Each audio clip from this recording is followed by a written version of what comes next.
Welcome to ERPNext and JavaScript tutorial. Today we are going to learn how to apply conditions and validate data. Let's look at the sales order. This is the transaction date and this is delivery date. We can set up any date and ERPNext will update the date accordingly. But the problem is transaction date should be less than delivery date. We can apply this condition and validate this. Let's see how. Now I'm going to sales order script window. In the last tutorial, we have created a sales order script under client script doc type. Please watch my previous video for better understanding, or you can simply go to the client script page and create a client script. Previously, we have created a button on our sales order doc type and it was showing button clicked message. So for today's lesson, we are going to add the condition. Condition is if frm.doc delivery date is less than frm.doc.transaction date, then it should show the interactive messages.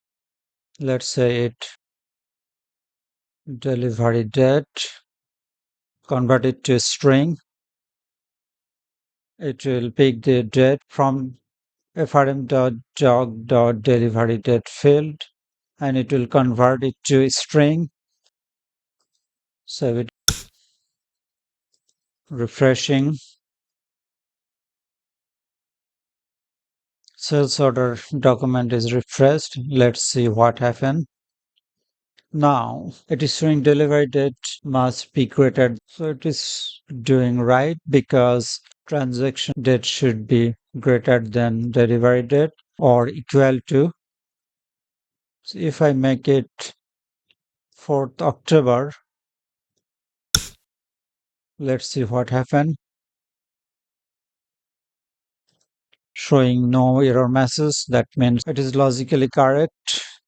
Let's say it is 3rd October. Now it is showing the error message again. That's when it's working fine. Now let's summarize what we have learned today. First, we have created a button. frm.add custom button. In bracket, show MSG is the caption of the button.